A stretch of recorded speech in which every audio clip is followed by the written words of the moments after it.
Tarutung, ibu kota Kabupaten Tapanuli Utara, memiliki daya tarik tersendiri yang mampu menarik perhatian wisatawan, terutama yang mencari wisata rohani dan sejarah. Terletak di lembah yang dikelilingi bukit hijau, Tarutung menyimpan banyak cerita sejarah dan keindahan alam yang eksotis.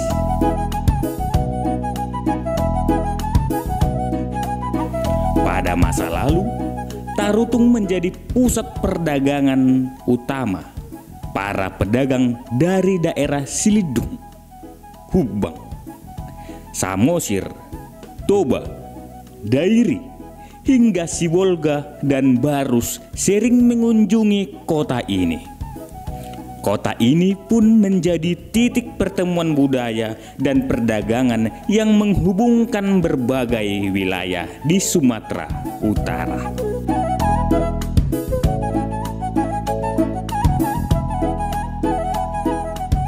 Di Tarutung ada beragam destinasi menarik yang wajib dikunjungi. Berkunjung ke kota Tarutung tidak lengkap jika tidak mengunjungi Salib Kasih. Selain wisata jasmani, di Salib Kasih pengunjung juga dapat memperdalam iman serta ketenangan batin dan inspirasi spiritual.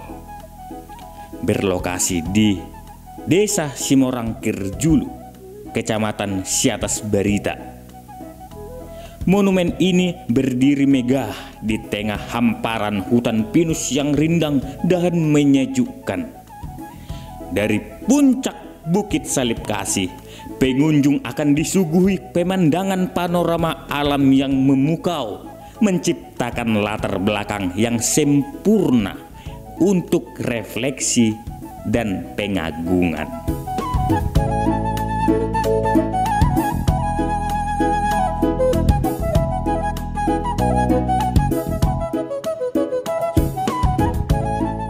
Sejarah Salib Kasih yang dibangun tahun 1993 pada masa pemerintahan Bapak Bupati Lundu Panjaitan dan diresmikan pada tahun 1997 oleh Bapak TMH Sinaga selaku Bupati Tapanuli Utara pada masa itu, dan dikembangkan oleh bupati-bupati setelahnya, Bapak Bupati R.E. Nenggolan yang membawakan nama Kota Wisata Rohani untuk Tarutung, Bapak Torang Luba Tobing setelahnya yang membangun lagi Salib Kasih, dan juga Bapak Nixon Nababan, bupati selanjutnya yang telah membangun juga Salib Kasih dengan pengembangan berikutnya, dengan pengembangan dari Salib Kasihnya ke Menara Pandang di sebelah Salib Kasih, dan juga dilanjutkan oleh Bapak Jonius Taripar Parsaorang Huta Barat untuk revitalisasi Salib Kasih yang akan dilanjutkan untuk tahun 2026-2027, revitalisasi Salib Kasih selanjutnya. Dan peruntukan Salib Kasih untuk wisata rohani kita sudah laksanakan di tahun-tahun sebelumnya, mulai tahun 1997 sampai sekarang. Dan juga kegiatan yang dilaksanakan di sini adalah kegiatan ibadah, kegiatan wisata alam, dan juga kegiatan kerohanian lainnya seperti Paskah, Natal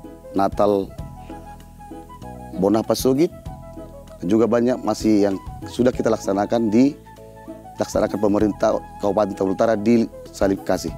Harapan kita dari pengelola teknis Salib Kasih, setelah nanti di pembangunan Salib Kasih, revitalisasi pembangunan Salib Kasih untuk tahun depan, harapan kita juga semakin banyak atraksi.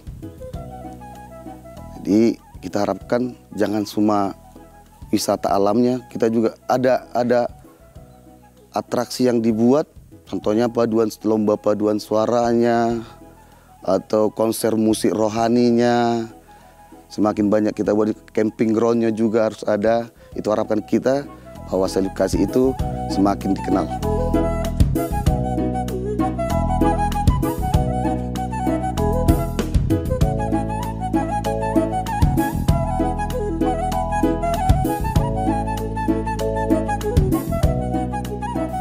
Salib Kasih dibangun untuk mengenang jasa misionaris agama Kristen yang berasal dari Jerman, yaitu Ingwer Ludwig Nommensen. Suatu ketika, Nommensen berada di Bukit Siatas Berita. Ia kemudian bernazar untuk menyerahkan hidupnya sebagai misionaris hingga akhir hidupnya.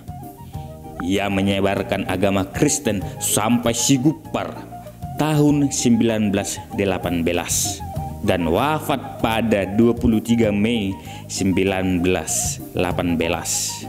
Untuk mengenang jasa Nommensen dalam menyebarkan agama Kristen, Salib Kasih pun dibangun tepat di atas Bukit Siatas Berita.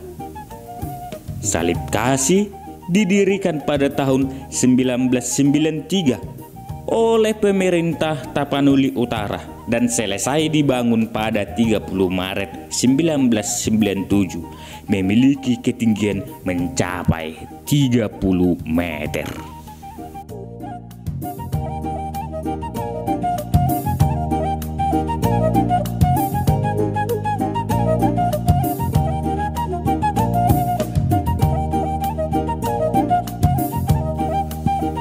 Untuk menuju lokasi Salib Kasih, pengunjung harus melakukan pendakian dan membayar tiket masuk yang relatif murah.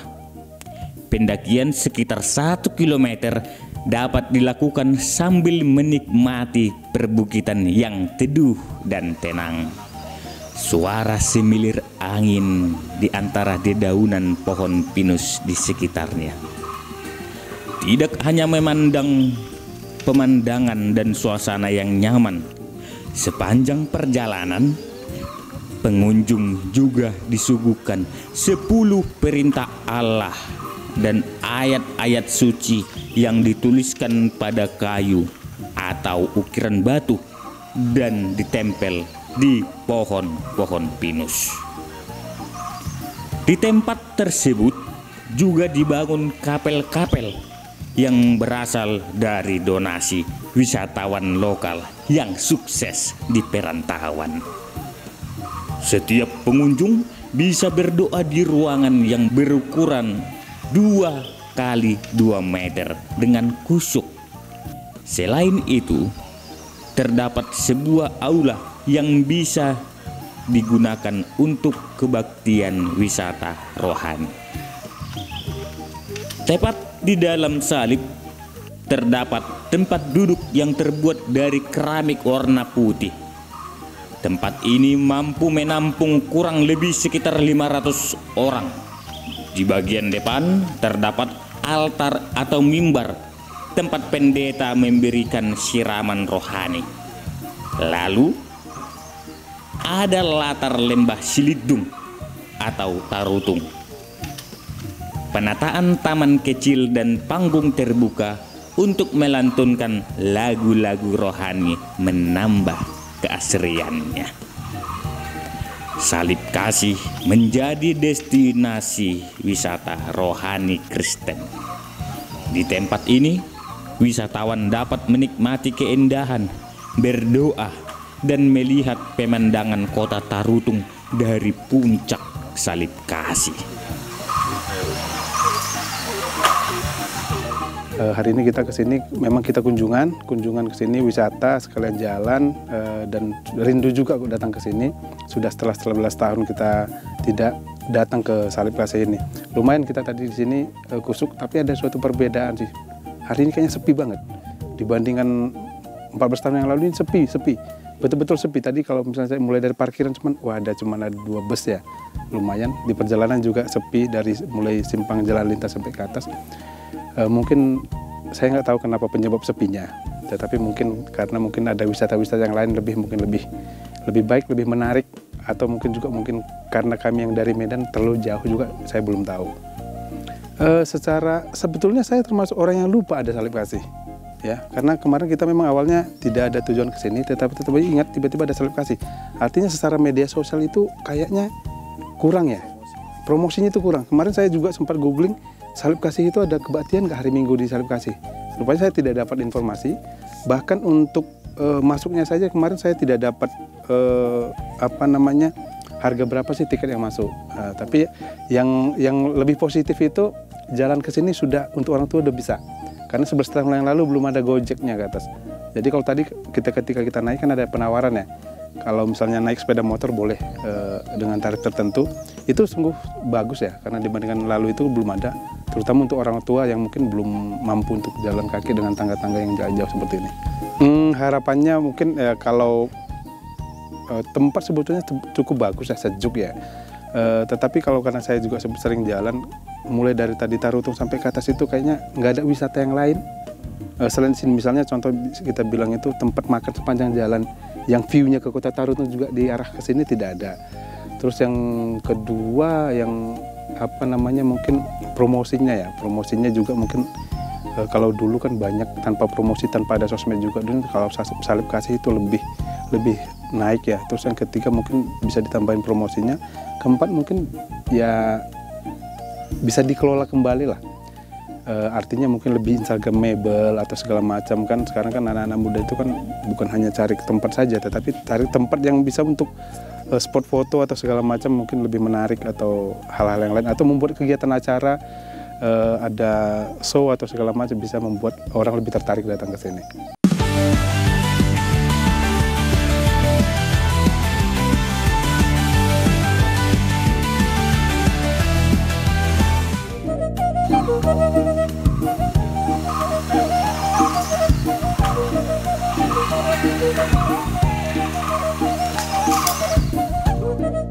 Keberadaan Salib Kasih di Desa Simorangkir Julu, Kecamatan Siatas Barita, semakin lengkap menjadi ikon wisata rohani Tapanuli Utara. Lewat pengembangan dan pembangunan daya tarik wisata atau DTW Salib Kasih, di mana saat ini salah satu yang menjadi ikonnya adalah Menara Pandang Salib Kasih Tarutung yang memiliki ketinggian kurang lebih 19 meter serta terdiri dari 5 lantai.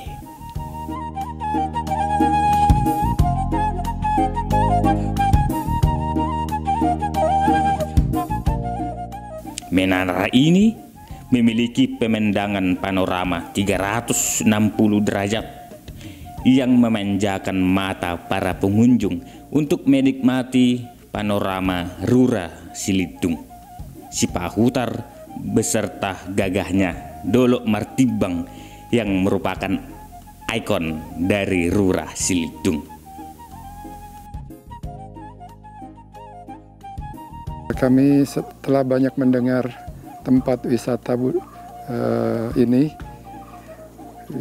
jadi kami sempatkan waktu, walaupun kami dalam perjalanan itu, kami sangat bersyukur untuk bisa hadir di atas Salib Kasih. Terjaga, kelihatannya tenang, cukup bersih, supaya tetap dijaga tempat ini supaya bisa dikunjungi lebih banyak umat lagi. Sudah sering dengar dari teman, dari keluarga juga, dan kami beberapa kali lewat tapi belum sempat hadir di sini. Jadi kami sempatkan lebih awal perjalanan kami supaya bisa menyempatkan berdoa di atas bukit ini. Kemungkinan lebih banyak dipublikasikan seperti sekarang ini, dengan adanya live streaming ini bisa lebih banyak didengar oleh pemirsa, sehingga lebih ramai lagi didatangin oleh umat.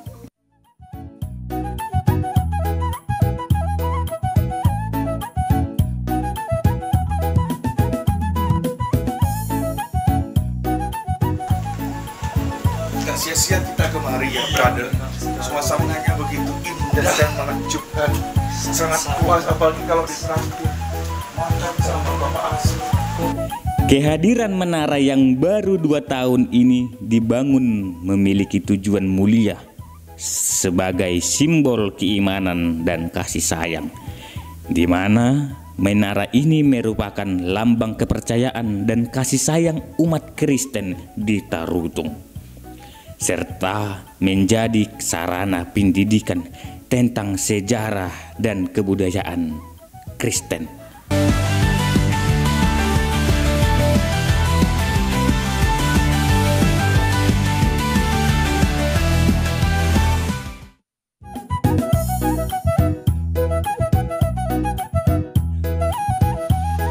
Kekayaan alam di Kabupaten Tapanuli Utara memang tidak ada habisnya. Salah satunya adalah dengan kehadiran Permandian Sipoholon yang menawarkan pemandangan geologis yang menakjubkan serta manfaat kesehatan yang tidak sedikit. Permandian air panas Sipoholon yang mirip dengan Permandian Pamukkale di negara Turki. Pemandian air panas ini juga terbentuk secara alami. Jadi, jangan heran kalau bau belerang tercium sangat tajam di sekitar kawasan permandian air panas. Namun, karena semuanya masih alami, kandungan belerang di permandian air panas Sipoholon pun sangat baik untuk kulit. Air belerang tersebut dipercaya mampu menyembuhkan penyakit kulit serta membuat kulit lebih lembut dan lebih sehat.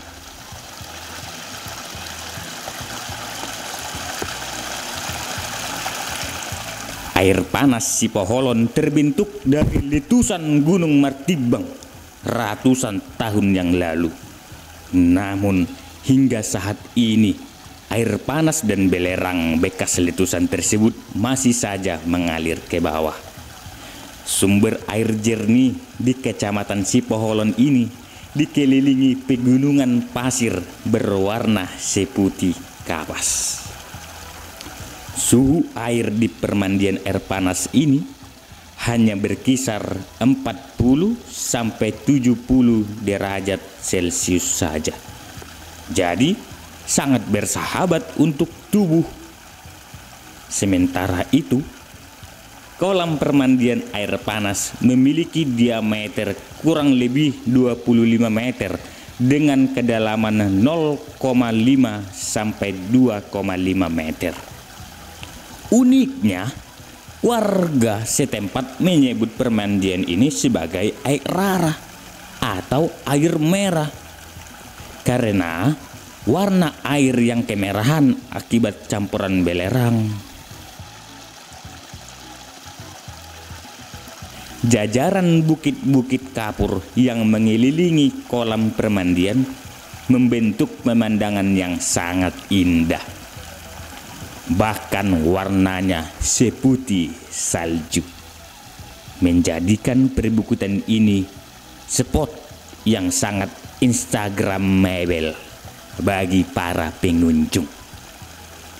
Beberapa sisi bukit kapur terlihat berwarna hijau karena terpapar air belerang terus-menerus. Ini pertama kali saya kesini juga, baru sampai juga dari Jakarta tadi kan, baru sampai terus ya sudah langsung kesini karena maksudnya kalau mandi di sini menurutku itu biar ini tidurnya nyenyak gitu. Banyak sih mungkin bisa meredakan nyeri otot menurutku. Nah ini karena pertama kali juga jadi menurutku bagus, pemandangannya juga bagus. Terus dari keindahannya itu bagus. Baru datang, iya, soalnya hari ini saya datang karena mau ke makam kan. Emang tujuannya emang ke makam. Terus karena lewat jadi udah sekalian di sini aja.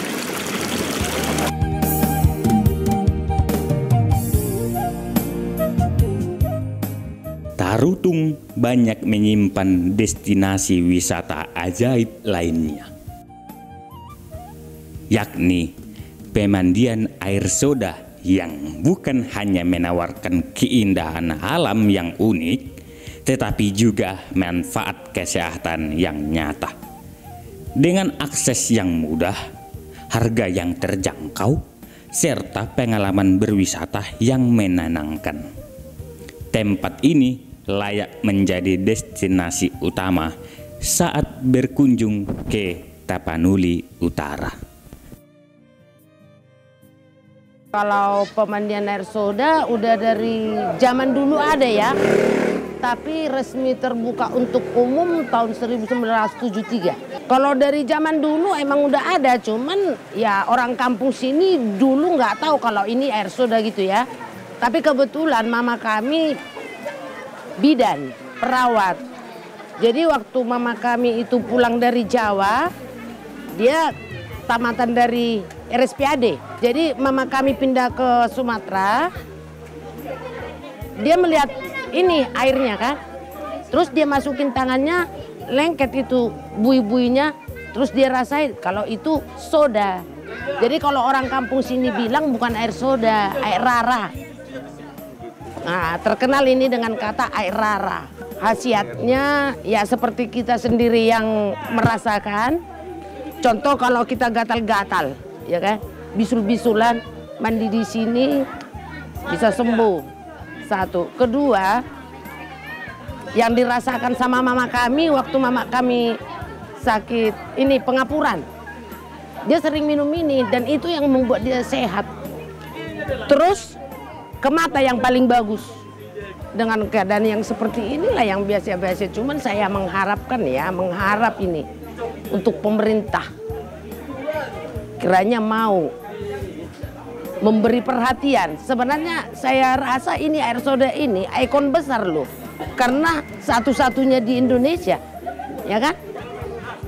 Jadi artinya kalau air soda itu ditangani ikut pemerintah, campur tangannya, saya rasa air soda bisa layak untuk disebutkan para wisata.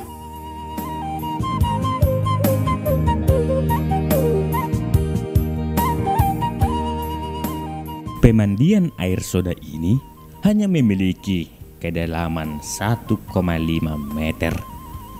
Adapun bagian dasar dari pemandian ini masih bebatuan dan airnya masih terus mengalir tidak henti. Pemandian air soda Tarutung menjadi salah satu objek wisata kebanggaan Tapanuli Utara yang selalu ramai dikunjungi. We love it here. We never heard about it before, but then our host in Samosir at Sibayag Hotel, shout out, he told us about it and we totally wanted to stop by and see. And it's very bubbly and very nice. I hope that many people will come visit and enjoy the bubbles because you shouldn't miss this in your life. It's a no-brainer, the bubble bath.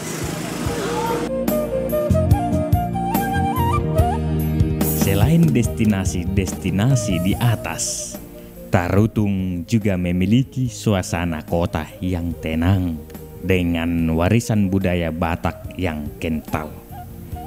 Tarutung tidak hanya menyimpan keindahan alam dan nilai spiritual, tetapi juga sejarah perdagangan dan peradaban yang patut untuk dipelajari.